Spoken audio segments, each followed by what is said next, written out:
ஹாலிடேஸ்னாலே அது நம்ம GT Holidays தான். GT Holidays, South India's #1 travel brand. You know you are special when you're with GT Holidays. தமிழ்நாட்டுல எல்லாமே சேஞ்ச் ஆயிடுச்சு. உங்க நகையையும் சேஞ்ச் பண்ணுங்க. உங்க பழைய நகைக்கு கிராமுக்கு 150 ரூபாய் கூடுதலா வாங்கி புது நகை எடுத்துக்கோங்க. அதே கம்மி சேதாரம் தான் உங்க லலிதால மட்டும்தான். ஆச்சி மசாலா. எந்த சமையலும் ருசி தேடும் ரகசியம் 20 ரூபாய். குன்றா பெருமை உடைய நிறைமொழி ஒன்றே என்றால் அது நம் தமிழ் மொழி. மூத்த பத்திரிகையாளர் சின்ன குத்தூசி அவர்களுடைய 92வது பிறந்த நாளை ஒட்டி வழங்கப்படுகின்ற விருதளிப்பு விழாவில் பங்கேற்றிருக்கும் அனைவருக்கும் வணக்கம். இந்த விழாவில் வாழ்நாள் சாதனையாளர் விருது பெற்ற கவிச்சொண்டர் கவிதை பித்தன் அவர்கள் விதவிதமான ஆசைகளை சொன்னார். இந்த அரங்கத்தில் வீற்றிருக்கின்றவர்களுக்கு நன்றியுரை எப்பொழுது வரும் என்பதுதான் இப்பொழுது ஆசையாக இருக்கும். என்னை பொறுத்த அளவில் நக்கீரன் கோபால் கையை ஆட்டியோ காகிதத்தை அனுப்பியோ நிறுத்திவிடுங்கள் என்று சொல்லாமல் இருக்க வேண்டுமே என்பது ஆசையாக இருக்கும். மிக உணர்ச்சிபூர்வமான விழா, உருக்கமான விழா. நூலக இயக்குனர் ஆவுடையப்பன் அவர்கள் தலைமையில் அண்ணன் கா. திருநாவுக்கரசு அவர்கள் விழாவின் தலைவராக இருக்க வேண்டிய பணியை அவர் சபையை நிறைவேற்றினார். இந்த விழா மேடையில் வந்து அமர்ந்ததில் இருந்து கீழே குனிந்தபடியே உருக்கமான முகத்தோடு இருந்த நக்கீரன் கோபால் அவர்களை பார்த்தேன். அவர் ஒளிவாங்கி முன்னால் வந்த பொழுதும் கூட அவரால் இயல்பு நிலைக்கு வர முடியவில்லை. இடையிலே 15 ஆண்டுகள் கடந்து போன பிறகும் கூட எத்தனையோ நூற்றுக்கணக்கான நினைவுகளை சுமந்தபடி உருக்கமான தோற்றத்தில் நின்று உருக்கமான குரலோடு பேசத் தொடங்கி மெல்ல மெல்ல அதிலிருந்து தன்னை விடுவித்து கொண்டார். இங்கே 3 பெருமக்கள் விருதுகள் பெற்றிருக்கிறார்கள். ஒருவர் வாழ்நாள் சாதனையாளர் விருது பெற்றிருக்கிறார். கௌரா ராஜசேகரன் அவர்களும் இங்கே விருதாளர்களை பற்றிய அறிமுக உரையாற்றிய அருட்செல்வன் அவர்களும் நக்கீரன் கோபால் அவர்களும் என்னை கோவையில் இருந்து உங்கள் முன்னால் நிறுத்துவதில் அதிக முயற்சி எடுத்துக்கொண்டார்கள். இந்த அரங்கத்துக்குள்ளே வந்து அமர்ந்த உடனேயே ஆவணப்படம் திரையிடப்பட்டு நேர்மை மிகு சுயமரியாதையாளர், நேர்மை மிகு சுயமரியாதைக்காரர் என்ற தலைப்போடு குத்தூசி சின்ன குத்தூசி அவர்களுடைய ஆவணப்படம் தொடங்கியது. மானமிகு சுயமரியாதைக்காரர்கள் நமக்கு தெரியும். ஆனால் நேர்மை மிகு சுயமரியாதைக்காரர் என்று தொடங்கிய அந்த ஆவணப்படம் நகர நகர நம்முடைய நெஞ்சத்தில் சுமை ஏறிக்கொண்டே போனது. அதனுடைய காட்சி நெருங்க நெருங்க இறுதி பகுதியில் எல்லாருடைய கண்களிலுமே கண்ணீர் முத்துக்கள் தான். மிக பொறுப்புணர்ச்சியோடு அருமையாக எடுத்திருக்கின்ற கோவிலனின் அவர்கள், அதற்கான பின்னணி உரை சேர்த்த பிரின்ஸ் NRS அவர்கள், இவற்றையெல்லாம் ஒருங்கிணைத்த நக்கீரன் கோபால் அவர்கள், மற்ற அருங்காவலர் பெருமக்கள் நம்முடைய நன்றிக்குரியவர்கள். எல்லாருடைய கண்களிலுமே கண் கலங்க இப்படி ஒருவர் இருந்தார் மறைந்தார் என்று சொல்லும்படியான வாழ்க்கையை யாசகம் செய்தாவது பெறுங்கள் என்று வள்ளுவர் சொல்வார்.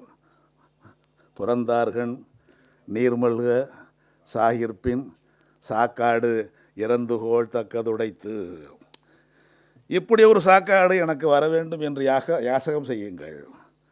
எல்லாருடைய நெஞ்சையும் உருக்குவது போல், எல்லாருடைய கண்களும் ததும்புவது போல், எல்லாருடைய நெஞ்சமும் துயரச் சுமையினால் இருப்பது போல், ஐயோ போய்விட்டாரே என்று ஒவ்வொருவர் நெஞ்சமும் இயங்குவது போல் ஒரு வாழ்க்கையை வாழ முடிந்தால் அந்த வாழ்ந்து முடித்த நிறைவு வாழ்க்கையை எனக்கும் வழங்குங்கள் என்று யாசகம் செய்யுங்கள் வள்ளுவர்.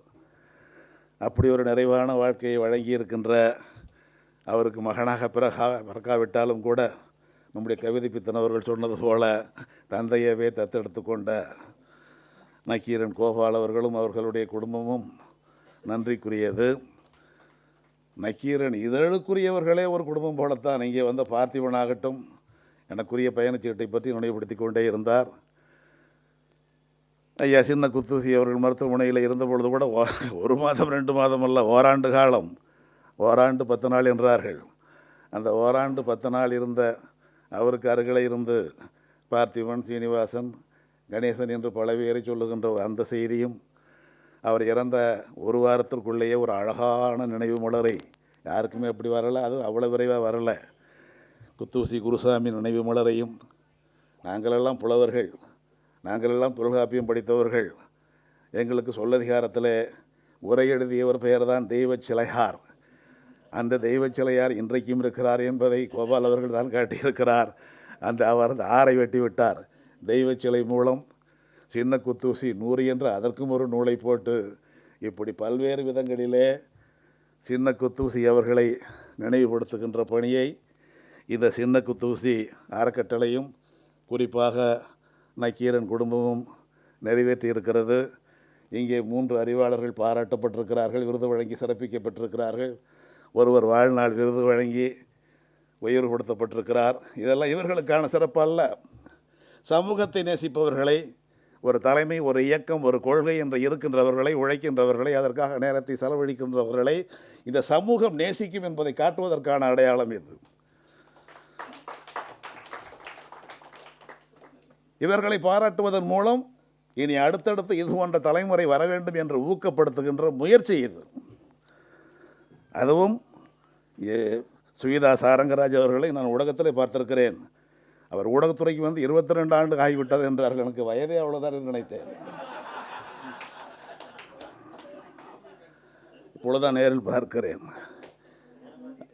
அவர் நடத்துவதும் தன்னாட்சி தொலைக்காட்சி. ஆடி செந்தில்நாதன் அவர்கள் நடத்துகின்ற அமைப்பின் பெயரே தன்னாட்சி தமிழகம்.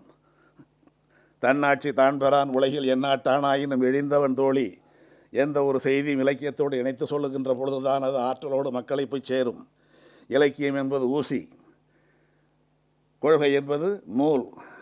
எந்த துணியிலும் வெறும் நூலை மட்டும் செலுத்தினால் அது உள்ளே போகாது. அதை ஒரு ஊசியோடு சேர்த்தால் எளிமையாக போகும். அதற்குத்தான் இத்தனை இலக்கியவாதிகள், அதற்குத்தான் இந்த கவிக்கோ மன்றம், அதற்குத்தான் துரை வசந்தராசனுக்கு கவிக்கோ விருது பட்டம். அதுபோல் நம்முடைய செல்வராசாக இருந்தவர் கவிதை பித்தனாக நம் முன்னால் காட்சி அளிக்கிறார். அவருக்கு கவிச்சுடர் விருது பட்டம். ஊடகத்துறையில் இருக்கின்ற சுயிதா அவர்களுக்கும் எழுத்துத்துறையிலும் ஊடகத்துறையிலும் அவர் இருக்கிறார். அதுதான் பேரலை. பேரலை என்பது பேரலையாக நமக்கு தெரிந்தது ஆழி பேரலை. அங்கே ஆழியும் இருக்கிறது, பேரலையும் இருக்கிறது. ஆழி என்பது பதிப்பகமாக இருக்கிறது, பேரலை என்பது ஊடகமாக இருக்கிறது. அவர் அச்சு ஊடகம், மின்னணு ஊடகம் ரெண்டையும் கையில் வைத்து சமூகத்திற்கு வேண்டிய செய்திகளை சரியாக சொல்லி கொண்டிருக்கிறார். இந்த கலை இலக்கிய வடிவம்தான் ஒரு இயக்கத்தை உயிர்ப்போடு வைக்கும், எல்லா தரப்பு மக்களுக்கும் கொண்டு போய் சேர்க்கும். ஏதோ இப்பொழுது ஏற்பட்ட ஒரு சின்ன சறுக்களை வைத்து எல்லாரும் பெரிதாக பேசிக்கொண்டிருக்க வேண்டிய தேவையில்லை. காளான்களும் உண்டு, மரங்களும் உண்டு. காளான் என்பது வேகமாக நகர்ந்து கொண்டே இருக்கும், ஆனால் மரம் என்பது நிலையாக நிற்கும். நாம் மரங்களை பற்றி பேசுவோம். வேரில்லாத காளான்களை பற்றி பேசுவது நேர விரயம். மரங்களினுடைய வேர்களை காப்பாற்றுவது எப்படி என்று கவலைப்படுகின்றது தான் இந்த நிகழ்ச்சி. வேர்களை காப்பாற்றுகின்ற நிகழ்ச்சி இது. வேறாக திகழ்ந்தவர் குத்தூசி தன்னுடைய வேரையும் மறக்கவில்லை. புத்தரை பிடிக்கும். புத்தரை பிடித்ததனாலே தான் பெரியார் அவர்கள் செல்லுமிடம் எல்லாம் குழந்தைகளுக்கு பெயர் வையுங்கள் என்று சொன்னால் அவர் பெரும்பாலும் வைக்கின்ற பெயர் கௌதமன். எனக்கு அவர் தான் பேர் வச்சார். இப்பொழுது கூட ஆற்காடு வீராசாமியினுடைய பேரனுக்கு திருமணம், அவருக்கு பேர் சித்தார்த்தன்.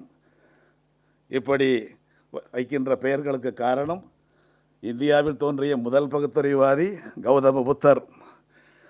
அவர் சொன்ன கொள்கை 3. இங்கே இன்னொரு கௌதமன் இருக்கிறார், தேசு கௌதமன். அவரும் பெருமைப்பட்டுக் கொள்ளலாம், நக்கீரன் கௌதமன்.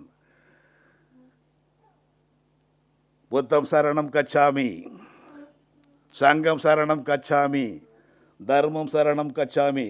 இன்றைக்கு சொல்லிக் கொடுக்க வேண்டிய பாடமே அதுதான், வரிகளே அதுதான், முழக்கமே அதுதான். புத்தம் ஒரு தலைமைக்கு கட்டுப்படுங்கள், சங்கம் ஒரு இயக்கத்துக்கு கட்டுப்படுங்கள், தர்மம் ஒரு கொள்கைக்கு கட்டுப்படுங்கள். இந்த 3 இருந்தால்தான் அந்த வாழ்க்கை. இது மூன்றும் இருப்பவன் தான் மனிதன். இந்த அரங்கத்தில் இருக்கின்றவர்களுக்கு வெவ்வேறு வகையான தர்மம், வெவ்வேறு வகையான கொள்கைகள் உண்டு. இருந்தாலும் ஒரு கொள்கை உண்டு. சின்ன குத்தூசி அதைத்தான் விரும்புவார். அவர் எழுதிய கட்டுரை, அந்த கட்டுரைக்கான மறுப்பு கட்டுரை எழுதியவர் ஜவஹர். உங்களுடைய கட்டுரை மறுத்து நான் எழுதியிருக்கிறேன் என்று படித்து பார்த்த உடனே மகிழ்ந்து போன சின்ன குத்தூசி, இதை நக்கீரனுக்கு அனுப்புவோம், அவரை மறுத்த கட்டுரையவே. இந்த பெருந்தன்மை, இதுதான் பகுத்தறிவு. உன்னுடைய கருத்தை நான் எதிர்க்கிறேன், ஆனால் அந்த கருத்தை சொல்வதற்கு உனக்குள்ள உரிமையை காப்பதற்கு என் உரிமை, என்னுடைய உயிரையும் கொடுப்பேன். வால்டேர். அதை மெய்ப்பிப்பது போல் இங்கே பல பேர், இங்கே சாவித்ரி கண்ணனும் இருக்கிறார், முன்னாள் மாநிலங்களவை உறுப்பினர் புதுகை அபிபுல்லாவும் இருக்கிறார். பல்வேறு வகையான கருத்தோட்டமுடையவர்கள் எல்லோருமே இருக்கின்றார். ஒவ்வொருவரை பற்றியும் சொல்ல முடியும். பகுத்தறிவு இலக்கிய அமைப்பு நடத்தி கொண்டிருக்கிற செல்வ மீனாட்சி சுந்தரமும் இருக்கிறார். இப்படி பல்வேறு வகையான கருத்தோட்டம் இருப்பதை நாம் வரவேற்க வேண்டும். வேகம் வேறுபடலாம், திசை ஒன்றாக இருந்தால் போதும். அந்த திசையை தீர்மானிப்பதற்குத்தான் சின்ன குத்தூசி அவர்களை நாம் நினைவுபடுத்த வேண்டும். சின்ன குத்தூசி ஒன்று இருந்தால் பெரிய குத்தூசி ஒருத்தர் இருக்க வேண்டுமே. அதுதான் வேர்களை நினைப்பது. சின்ன குத்தூசி என்று தனக்கு அவர் பெயர் வைத்துக் கொண்டதற்கு காரணம் பெரிய குத்தூசியை மறந்து விடாதீர்கள் என்பதற்காகத்தான். பெரிய குத்தூசி குத்தூசி குருசாமி. அந்த குத்தூசி குருசாமி தான் இன்றைக்கு சொல்லப்படுகின்ற சட்டையர். அங்கத இலக்கியத்தினுடைய முன்னோடிகளிலே ஒருவர் குத்தூசி குருசாமி. விடுதலையில் எழுதுவார் பலசரக்கு. அந்த பலசரக்கிலே அவர் வைத்துக்கொண்ட புனைப்பெயர் குத்தூசி. அவர் அரசு ஊழியர்.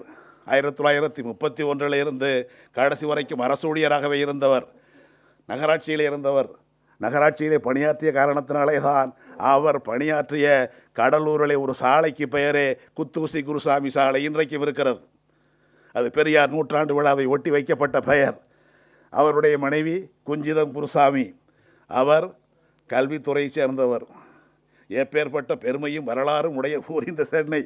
சென்னையிலே உள்ளவர்களுக்கு சொல்ல வேண்டும். சொல்லியிருந்தால் ஏன் இளந்தலைமுறை என்றும் ஏதோ ஆங்கிலத்தில் ஜென்சி என்கிறார்களே, சொல்ல மறந்தோம்.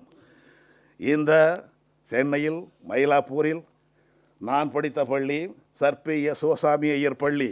அதுவோ திருக்காட்டுப்பள்ளியில் இருக்கின்ற பள்ளி.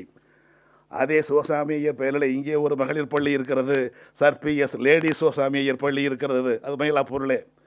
இவர் பொட்டு வைக்காமல் போனார் என்பதற்காக பொட்டு வைக்காமல் வந்த உங்களை நாங்கள் பணியாற்ற அனுமதிக்க மாட்டோம், பொட்டு வைத்து வாருங்கள் என்றார். எங்களுடைய பகுத்தறிவு கொள்கைக்கு உடன்பாடு இல்லை சொன்ன உடனே அவர் வேலையை தூக்கி எறிந்தாரே தவிர தன்னுடைய கொள்கையை விட்டு கொடுக்கவில்லை. அவர்தான் குஞ்சிதம் குருசாமி. அந்த குஞ்சிதம் குருசாமி குத்தூசி குருசாமி 2 பேருக்கும் நடந்தது அந்த கால சாதி மறுப்பு திருமணம். பெரியார் நடைமுறைவாதி. ஏன் இந்த கொள்கையை, இந்த கருத்தை பல்வேறு வகையான இலக்கியங்களை பேசுகின்ற ஒரு சூழலை நாம் வலியுறுத்துகிறோம் என்றால், அரசியல் 2 வகை. ஒன்று வெறும் கொள்கையை பேசுகின்ற கருத்தியல் அரசியல், இன்னொன்று நடைமுறை அரசியல். நடைமுறை அரசியலை பயன்படுத்துகின்ற, பின்பற்றுகின்ற, ஆதரிக்கின்ற எண்ணிக்கை மிகுதி. ஆனால் கருத்தியல் அரசியலை புரிந்து கொள்ளுகின்ற, விளக்கி சொல்லுகின்ற எண்ணிக்கை மிகவும் குறைவு. அந்த குறைந்த எண்ணிக்கை 100க்கு 3 பேராவது இருக்க வேண்டும். அவர்கள்தான் சமூகத்தை வழிநடத்தக்கூடியவர்கள். அவர்களுக்கு பெயர்தான் கிரியேட்டர்ஸ். பின்பற்றக்கூடியவர்கள் ஃபாலோயர்ஸ். இதை 2ம் சேர்த்து இருப்பது ஒரு 20 விழுக்காடு தான். மிச்சம் இருக்கிற 80 விழுக்காடு சாய்ந்த பக்கம் சாயும். அது ஹூமன் கேட்டில் என்பார்கள். இந்த 20 விழுக்காட்டிலே 3 விழுக்காடு குறையாமல் பாதுகாத்து கொள்ள வேண்டும் என்பதற்காகத்தான் 15 ஆண்டாய் நடந்து கொண்டிருக்கிறது சின்ன குத்தூசி அறக்கட்டளை பரிசளிப்பும் விருதளிப்பும். கருத்தியல் மனிதர்களை உருவாக்க வேண்டும். அந்த கருத்தியல் மனிதர்களை உருவாக்குகின்ற அந்த முதல் வரிசை ஜாதி மறுப்பு திருமணம் என்பதற்கு வந்தவர்தான் குத்தூசி குருசாமி, குஞ்சிதம் குருசாமி. நான் தாலி கட்ட மாட்டேன் குருசாமி சொன்னார். இல்லை, நீங்கள் தாலி கட்டணும். பெரியார் சொன்னார், அவர் நடைமுறைவாதி. ஏன், நீங்கள் திருமணம் செய்து கொள்ள போகிற பெண் இங்கே இருக்கிறார். மூவலூர் ராமாமிர்தம் வரலாற்றை எழுதுகிற ஜீவசுந்தரி இருக்கிறார். அவர்கள் சாதி வகையிலே தாலி மறுக்கப்பட்டவர்கள், பொட்டு கட்டப்பட்டவர்கள். தாலி மறுக்கப்பட்ட பெண்ணுக்கு நீங்கள் தாலி கட்டுங்கள் என்றார். பெரியாருடைய கொள்கை தாலி கட்டக்கூடாது, பெண்ணை ஆண்டே அடிமை சன்னம், அது கொள்கை. ஆனால் தாலி மறுக்கப்பட்ட ஒரு சமூகத்தில் இருந்து வருகின்ற பெண்ணுக்கு தாலி கட்டி நீங்கள் அங்கீகாரம் வழங்குங்கள் என்றார். அந்த 2 பேருக்கும் 2 குடும்பமும் எதிர்ப்பு. மணமக்களை அழைத்தது யார்? பெரியார், ஈவே ராமசாமி, நாகம்மையார் 2 பேர் தான். நடந்த இடம் எங்கே? குத்தூசி குருசாமியினுடைய ஊர் திருக்கண்ணபுரம், நாவலர் நெடுஞ்செழியனுடைய ஊர். நான் குத்தூசி குருசாமி முன்னால் செல்ல பெரியார் வாழ்க என்று பின்னாலே முழக்கமிட்டு கொண்டு சென்றேன். சொன்னவர் நாவலர் நெடுஞ்செழியன், அந்த திருக்கண்ணபுரம். இங்கே இருக்கின்ற மாணவர் கழகம் அருணாசலம், அவருடைய ஊர் திருக்கண்ணபுரம். அந்த திருக்கண்ணபுரத்தைச் சேர்ந்தவர் தான் குத்தூசி குருசாமி. 2 குடும்பமும் எதிர்த்ததினாலே ஈரோட்டிலே மணவிழாவை நடத்துகின்றார் பெரியார். கணவன் மனைவி 2 பேரும் தான் மணமக்களுக்கான அழைப்பு. அவர்கள் வீட்டிலேயே நடக்கிறது. வீட்டுக்கு வாருங்கள் என்று அழைக்கிறார்கள். அவர்களுடைய ஊர் திருக்கண்ணபுரம். மணமக்களை வாருங்கள் என்று அழைப்பதை நம்பி அவர்கள் சென்று விட்டார்கள். இப்பொழுது அழைக்கிறார்கள். அழைத்த இடத்துல ஆணவ கொலையை நடக்கிறது. அப்பொழுது அந்த அளவுக்கு செல்லவில்லை. வாருங்கள் என்று அழைத்து திண்ணையிலேயே உட்காருங்கள், ஆரத்தி எடுக்க வேண்டும் என்று சொல்லிவிட்டு 2 பேர் தலையிலையும் ஊற்றப்பட்டது வாளி நிறைய கொண்டு வந்த சாணத்தை ஊற்றினார்கள். அந்த அவமதிப்பை, அந்த சாண நாற்றத்தை பொறுத்து கொண்டு தான் குருசாமி போனார். அந்த குருசாமியின் மனைவியினுடைய தங்கையை கட்டியவர் தான் கல்வி காவலர் நேத்து சுந்தரவடிவேலு. 2 பேர் திருமணத்துக்கும் 11 ஆண்டு இடைவெளி. 1929 நடந்தது குத்தூசி குருசாமி திருமணம். 1940 நடந்தது நேத்து சுந்தரவடிவேலு திருமணம். இருவருமே பெரியாரின் தொண்டர்கள். குத்தூசி குருசாமியினுடைய எழுத்து அங்கத எழுத்து. அவ்வளவு கிண்டலாய், அவ்வளவு ஏழலாய் கருத்துக்களை சொல்லக்கூடிய ஒருவர் குத்தூசி குருசாமி. அந்த எழுத்திலே மனம் பறிகொடுத்தவர் நம்முடைய இரா தியாகராசன். திருவாரூர், இந்த திருவாரூர்காரர்களுக்கு ஊர்பற்று அதிகம். இங்கே திருவாரூர் பாபு இருக்கிறார், ஆரூர் தமிழ்நாடன் இருக்கிறார், ஆரூர் தாஸ் இருந்தார். நல்ல வேளை கோவிலெனின் மட்டும் ஆரூர் கோவிலனாக இல்லை, அவர் வெறும் லெனினாக இருக்கிறார். ஆனால் லெனினும் பேசும். அவங்க அப்பா கோவிந்தராஜ் வச்சிருந்த நூலகத்துக்கு பெயர் லெனின் நூலகம். லெனின் நூலகத்தை மறக்காமல் தான் மகனே பெயர் லெனின். அவரும் அப்பாவை மறக்கவில்லை கோவிந்தராசு, உன்னை மறக்கவில்லை கோவிலெனின். எப்படி ஒன்றை பாருங்கள். அங்கே பிறந்தவர் தான் தியாகராசன். ராமநாதனுக்கும் கமலத்துக்கும் பிறந்த தியாகராசன். அந்த தியாகராசனை கல்வி கட்டணம் செலுத்துவதற்கு வழியில்லாத தியாகராசனை படிக்க வைத்தவர்கள் 3 ஆசிரியர்கள். அப்படி படித்து முடித்த பிறகும் கூட அவருக்கு உயர்கல்வி பெறுவதற்கான வாய்ப்பில்லாத நிலையிலே அவரை ஆசிரியர் பயிற்சிக்கு அனுப்பியவர்களை பற்றியெல்லாம் சொன்னார்கள். இங்கே ஆசிரியர் பயிற்சி அப்பொழுதுதான் தொடங்கியிருக்கிறார் தந்தை பெரியார். புத்தூர் மாளிகை, திருச்சி பெரியார் மாளிகையிலே அந்த திருவாரூரினுடைய 4 தூண்கள், அதெல்லாம் எல்லாருக்கும் தெரிந்தவர். ஒருவர் திருவள்ளிக்கேணி முதல் திருவாரூர் வரை என்று புத்தகம் எழுதிய அற திருவிடத்தை உங்களுக்கு பல பேருக்கு தெரியும். அற திருவிடம், திராவிடம் அல்ல, திருவிடம். அந்த திருவிடத்தினுடைய தந்தையார் பெயர் தான் அரங்கராசு. அவருக்கு பெயர் தண்டவாளம் என்று பெயர். பெயரே தண்டவாளம். பெரியாரை கூட்டம் நெருக்கிவிடும், நசுக்கிவிடும் என்பதற்காக 2 கையை இப்படி நீட்டி கொண்டு போவாராம். 2 கையும் அப்படி தண்டவாளம் மாதிரி அவரை பாதுகாக்குமாம். அதனால் வந்த பெயர் தண்டவாளம் ரங்கராசு. தண்டவாளம் ரங்கராசு, யாக்கூப்பு, இப்படி சிங்கராயர், முத்துகிருஷ்ணன், இந்த 4 பேர் அதில் முக்கியமானவர்கள். அதில் பெரியார் சிங்கராயரோடும் யாக்கூப்போடும் நம்ம தியாகராசனை அடிக்கடி பார்த்திருக்கிறார். பெரியாருக்கு நினைவாற்றல் அதிகம். அவர் பலவற்றை சொல்ல மாட்டார், ஆனால் மனதுக்குள்ளே வைத்திருப்பார். இங்கே எழுத்தாளர்கள் இருக்கிறார்கள். இங்கே நம்முடைய ஏஎஸ் பன்னீர்செல்வம் அவர்கள் கொஞ்சம் சோர்ந்து போய் நடந்து வந்ததை பார்த்த பொழுது, எப்பேற்பட்ட இந்த மேடை என்பதே மிக வியப்பான ஒரு மேடை. ஏஎஸ் பன்னீர்செல்வம் அவர்கள்தான் அமைதிப்படை அங்கே சென்ற பொழுது அங்கே நடந்தவற்றையெல்லாம் வீக்கு என்ற பத்திரிகையிலே விளக்கமாக எழுதி அதை அப்படியே வெளியிட்டவர் நம்முடைய நக்கீரன் கோபால். நக்கீரனிலே எனக்கும் ஒரு பெருமை உண்டு. நக்கீரனுடைய முதல் இதழிலிருந்து அத்தனையும் வைத்திருக்கிறேன். 40 ஆண்டுக்கு மேலாக வருகிற நக்கீரன் உங்களிடம் இல்லை என்றால் என்னிடம் கேட்டு பெற்றுக் கொள்ளலாம்.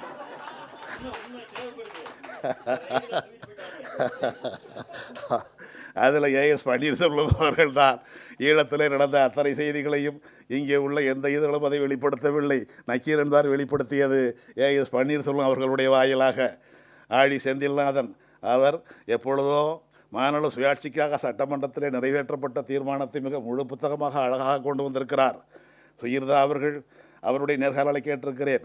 எனக்கு ஊடகத்திலே பயிற்சி இல்லை, அறிமுகமில்லை, எந்த விதமான அனுபவம் இல்லை, இருந்தாலும் பேசி பேசி பழகிவிட்டேன். நன்றாகவே பேசிவிட்டீர்கள். ஊடகத்துறையிலே நன்றாகவே பழகிவிட்டீர்கள். 22 ஆண்டு அல்லவா? இப்படி உள்ளது. நம்முடைய கவிதை பித்தன் அவர்கள் முன்னாள் சட்டமன்ற உறுப்பினர். என்னை போல் தமிழ் படித்தவர் அல்ல அவர். அவர் புகுமுக வகுப்பு படித்தார் திருச்சியில் 76. அப்பொழுது நான் திருச்சியில் ஆசிரியர். அதனால் உங்களுக்கு விருது வழங்கும் தகுதி எனக்கு உண்டு. ஒவ்வொருவருக்கு பின்னாலும் இப்படி நூலகத்துறையிலே இப்படி உயர் பொறுப்பில் இருப்பவர் நம்முடைய ராசசேகர் அவர்கள். அவர் கௌரா பதிப்பகம், அவர் புத்தகம் வெளியிட்டார். கல்வி நிலையங்களில் கலைஞர் வெளியிட்ட பிறகு அது புத்தகமாக வெளியிடவில்லை. அதை பார்த்த நம்முடைய சின்ன குத்தூசி அவர்கள் நூல் வெளிவருவதற்கு முன்னாலேயே முரசொலியிலே அதை பற்றி எழுதிவிட்டார். நூலுக்கான மதிப்புரையும் எழுதினார், நூலினுடைய பகுதிகளையும் வெளியிட்டார். நூல் வெளிவரவில்லை. அது பின்னால் தான் வருகிறது. எல்லோரையும் உயர்த்துவதில் காட்டுகின்ற ஊக்கத்தை பெற்றார் சின்ன குத்தூசி என்றால் எப்படி? ஆசிரியர் பயிற்சிக்கு செல்ல வேண்டும் என்ற எண்ணத்தோடு அவர், அப்பொழுதெல்லாம் பேருந்து கிடையாது, ஒரு பக்கம் திருவாரூர், இன்னொரு பக்கம் தஞ்சை, இறங்கியவுடனே மறுபடியும் தொடர்வண்டி, எல்லாம் தொடர்வண்டி தான், ட்ரெயின் தான். திருச்சிக்கு செல்ல வேண்டும், வண்டியை விட்டாச்சு. போய் சேருகிற பொழுது இரவு 9:30 மணி. 9:30 மணிக்கும் பெரியார் படித்து கொண்டிருக்கிறார். பெரியார் கையிலே பூத கண்ணாடி உருப்பெருக்கி ஆடியை வச்சு படித்து கொண்டே இருக்கின்ற தலைவர். என்னை பற்றி என்ன பேசுகிறார்கள், எப்பேற்பட்ட புகழ் மாலை எனக்கு சூட்டுகின்றார்கள் என்பதை பற்றி எல்லாம் கவலைப்படாமல் மேடையிலேயே படித்து கொண்டிருக்கிற தலைவர், ஒரே தலைவர் தந்தை பெரியார் தான். தன்னை நாடி வருகின்ற அத்தனை பேருக்கும் வீட்டில் உணவு போடுகின்ற ஒரே தலைவரும் தந்தை பெரியார் தான்.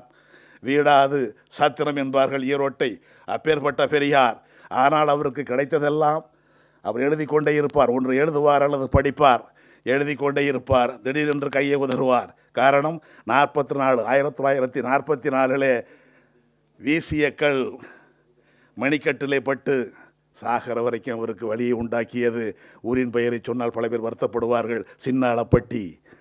அந்த சின்னாளப்பட்டி கொடுத்த கொடை சொன்னதே இல்லையே எங்கேயுமே.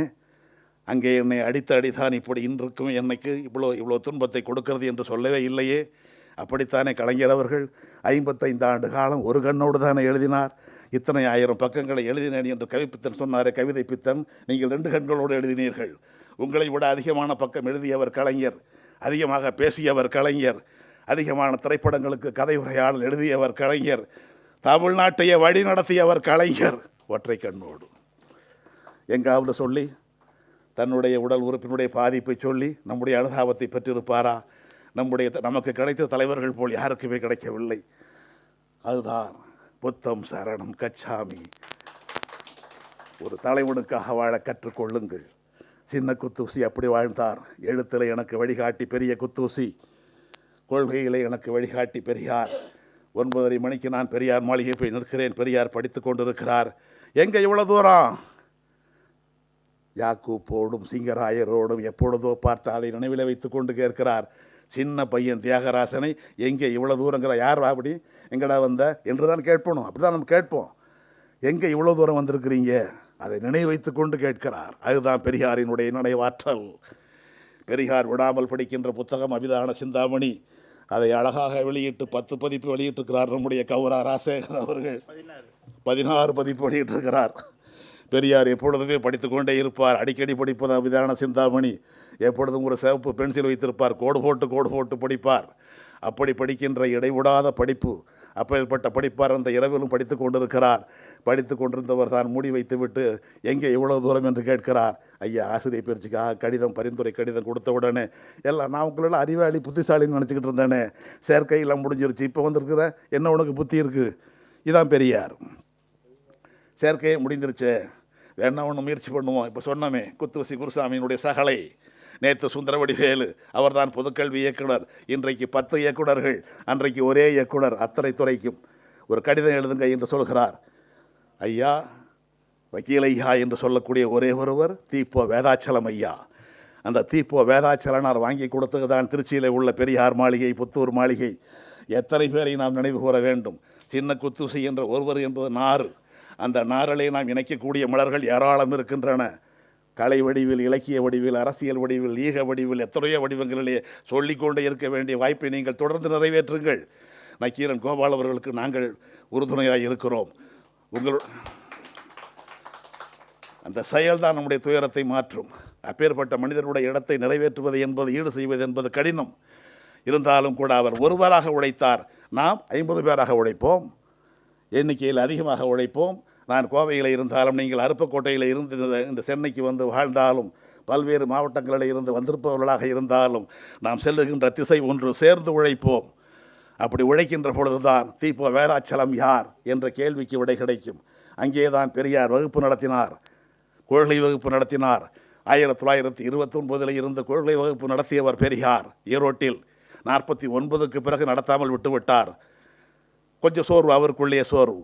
பிறகு மறுபடியும் 65 ஆரம்பித்தார். 65 தொடங்கியது தீபோ வேதாச்சலனாருடைய வீட்டிலே கருத்தியலை பரப்ப வேண்டும். எந்த இயக்கம் கருத்தியலோடு இருக்கிறதோ அந்த கொள்கை மட்டும்தான் அந்த இயக்கத்தை காப்பாற்றும். ஒன்றை சொல்லி நிறைவு பெறுகிறேன். 1976 ஜனவரி 30 நள்ளிரவிலே இந்த சென்னை மாநகரம் மிகப்பெரிய ஒரு துயரத்தை கண்டது. இந்தியா முழுவதும் வந்துவிட்டது நெருக்கடி நிலை, எமர்ஜென்சி. ஆனால் 6 மாத காலம் தமிழ்நாட்டிலே நெருக்கடி நிலை இல்லை. நிஜலிங்கப்பா கைது, சஞ்சீவ ரெட்டி கைது, ஸ்தாபன காங்கிரஸ் என்ற அப்பொழுது பெயர், அத்தனை பேரும் கைது. ஒரு தலைவர் பாக்கி, காமராசர். கைது செய்யுங்கள் என்று ஒன்றிய அரசு ஆணையிடுகிறது. இந்த கருணாநிதியின் கை காமராசரை கைது செய்யாது என்று ஆண்மையோடு சொன்னவர் கலைஞர். நீங்கள் நடவடிக்கை எடுக்காவிட்டால் நாங்கள் உங்கள் மீது நடவடிக்கை எடுப்போம் என்றார்கள். ஆட்சியை கலைத்தார்கள். இன்றைக்குள்ளவர்களுக்கெல்லாம் சொல்ல வேண்டும். வெற்றி பெற வைத்து நன்றி கூட சொல்லாமல் ஓடுகின்றவர்களுக்கு சொல்ல வேண்டும். இவற்றையெல்லாம் இந்த கருணாநிதியினுடைய கை கைது செய்யாது என்றார். ஆனால் நடவடிக்கை நீங்கள் எடுக்காவிட்டால் உங்கள் மேல் நாங்கள் எடுப்போம் என்றார். ஆனால் காமராசர் மேல் நடவடிக்கை எடுக்க முடியவில்லை. ஆட்சியை கலைத்தது ஜனவரி, காமராசர் இறந்தது அக்டோபர் 2. அதற்கு முன்னாலேயே 3 மாதத்துக்கு முன்னாலே இறந்து போய்விட்டார். என்னை எழுப்பிவிடு, 3 மணிக்கு எழுப்பிவிடு சொல்லிவிட்டு படித்தவர் தான். மதிய தூக்கத்திலேயே மறைந்து போனவர் தான் காமராசர். அவர் கடைசியாய் படித்த புத்தகம் பெரியார் ஈவேரா சிந்தனைகள். காமராசர் கடைசியாக படித்த புத்தகம் பெரியார் ஈவேரா சிந்தனைகள். கொண்டு போய் கொடுத்தவர் ஆணைமுத்து, நோபல் கோவிந்தராசலு, தூமா பெரியசாமி. நாங்கள் பெரியாருடைய வரலாற்றை எழுதி கொண்டிருக்கிறோம். நீங்கள் பெரியாரோட இளமை காலத்தில் இருந்தவர்கள், உங்கள் வரலாற்றை சொல்லுங்கள் என்று கேட்கிற பொழுதுதான் உடம்பு முடியல, 1 மாதம் கழித்து வாங்க என்று சொல்லிட்டு வாயில் வரைக்கும் வந்து புத்தகத்தை தூக்கி நல்ல காரியம் செஞ்சீங்க.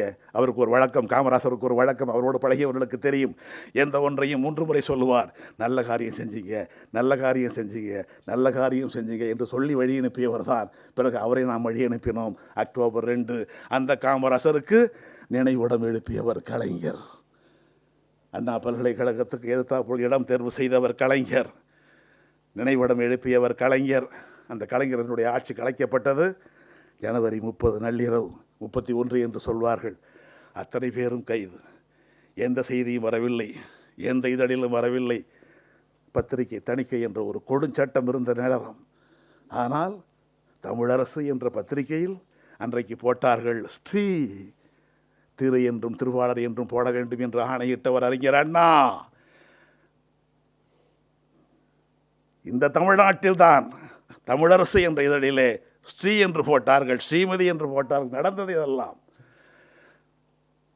பெரியார் ஈவேரா, தந்தை என்று போடாதே, பெரியார் என்று போடாதே, ஈவேரா என்று போடுங்கள் என்று அன்று சொன்னதை இன்றைக்கும் சில இதழ்கள் கடைபிடிக்கின்றன, பின்பற்றுகின்றன. அறிஞர் அண்ணா போடக்கூடாது, அண்ணா துரை என்று போடு. சங்கராச்சாரியார், சங்கராச்சாரிய சுவாமிகள் என்று போடு. இதெல்லாம் தணிக்கைத்துறை. இப்படித்தான் நடந்தது. ஆனால் கைது செய்து உள்ளே இருக்கிறார்களே, அவர்களுடைய பெயர் வரக்கூடாது. ஒருவருடைய மூளை மட்டும் நுட்பமாக வேலை செய்தது. ஜனவரி 30 தானே கைது செய்தாய்.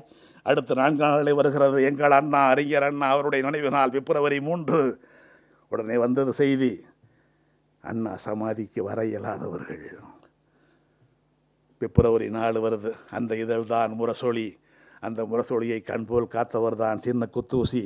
இப்படி ஒரு செய்தியை வெளியிட்டவர் தான் முத்தமிழறிஞர் கலைஞர். அண்ணா சமாதிக்கு வர இயலாதவர்கள் என்று மாவட்ட வாரியாக போட்ட பொழுது தான் தெரிந்தது. அரை பக்கம் கீழே, இன்றைக்கி நான் அதெல்லாம் எடுத்து வச்சுருக்கிறேன். முரசொலியினுடைய முழு பக்கத்தில் அரை பக்கம் கீழே மாவட்ட வாரியாக அண்ணா சமாதிக்கு வர இயலாதவர்கள். இங்கே அறிவாலயன் உலகரை இருக்கிறார், ஒருவேளை வைத்திருப்பார். வர இயலாதவர். அப்பொழுதுதான் உலகம் புரிந்து கொண்டது, இத்தனை பேர் கைதாகி இருந்தார்களா இன்றைக்கு நாம் பார்க்கிறோமே பல பேர் எப்படியெல்லாம் நிறமாறுகிறார்கள் என்று. அப்பொழுதும் அப்படித்தான் எங்களைப் போல ஆசிரியர் பெருமக்கள் எல்லாம் நிறமாறினார்கள். பல பேர் தேசிய ஆசிரியர் பேரவை என்று சொல்லிக்கொண்டு ஜெய்ஹிந்து போட்டார்கள். இதெல்லாம் நடந்தது. அப்பொழுது ஆண்மையோடு இருந்தவர் ஒருவர், சஞ்சீவி, சென்னை பல்கலைக்கழகத்தினுடைய பேராசிரியர் சஞ்சீவி. அவரை வேலை நீக்கம் செய்தார்கள். எழுத்தாளர்கள், இந்த சென்னை மாநகரிலே இருந்த புலவர் பொன்னிவளவன் கைது, புலவர் ஆடலரசு சிறை. உங்கள் திருவாரூரிலே நாம் பேசுகிறோமே சின்ன குத்தூசி, இங்கே திருவாரூர் பெருமைக்குரிய பல பேர் இருக்கிறார்களே. அரூர் தமிழ்நாடனுக்கும் ஆசிரியர் புலவர் சரவணன் தமிழன், அவர் கைது, அவர் வேலை நீக்கம், பணி நீக்கம், எல்லாரும் வேலடைக்கம் செய்யப்பட்டார்கள். அப்படி ஒரு கொடுமையான காலகட்டம். ஆசிரியர்கள் எல்லாம். சஞ்சீவி வேலை நீக்கம். இவர் கலைஞரோடு நெருக்கமாக இருக்கிறார். அவர் மாவோசி கட்சி இருந்தால் பின்னால் மாறிவிட்டார். எங்களுக்கு ஒரே தலைவர் கலைஞர் தான் என்று மாறிவிட்டார். இப்படியெல்லாம் நடந்த நிலைதான். இத்தனைக்கு பிறகும் அன்றைக்கு பொதுக்கூட்டம் போடக்கூடாது, இது போன்ற அரங்கம் கூட வழங்கப்படாது. திருமண வீடுகளிலும் காதலி விழா வீடுகளில் மட்டும்தான் அன்றைக்கு கட்சி வளர்ந்தது. அதுவும் ஏதேனும் ஒரு அரிசி ஆடையில் கொடுப்பார்கள். அப்படி இந்த இயக்கத்தை வளர்த்தவர் முத்தமிழறிஞர் கலைஞர். அவர் ஒருவர் மட்டும் இல்லாமல் போயிருந்தால் இந்த கழகம் அன்றைக்கே போயிருக்கும், 76லேயே போயிருக்கும், 50 ஆண்டுகளுக்கு முன்னாலேயே போயிருக்கும். இன்று வரை காக்கப்பட்டது அவர்களுடைய அன்பு தம்பிகளால், கொள்கை உரமேறியவர்களால்.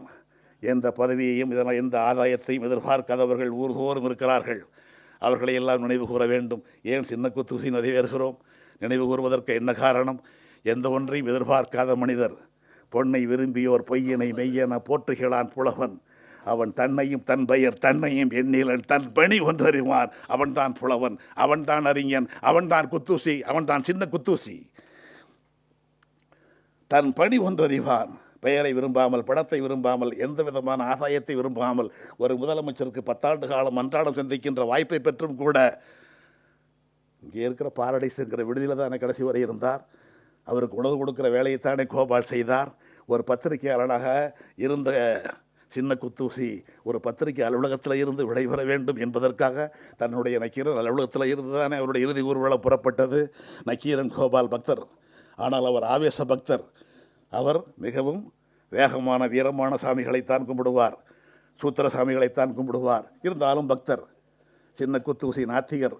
ஒரு நாத்திகரை, பெரும்பாலான நாத்திகர்களை இழிவுபடுத்தி விடுவார்கள். எங்களுடைய கொள்கை உங்களுக்கு என்று அவருக்கு ஒரு பட்டையை போட்டு விடுவார்கள்.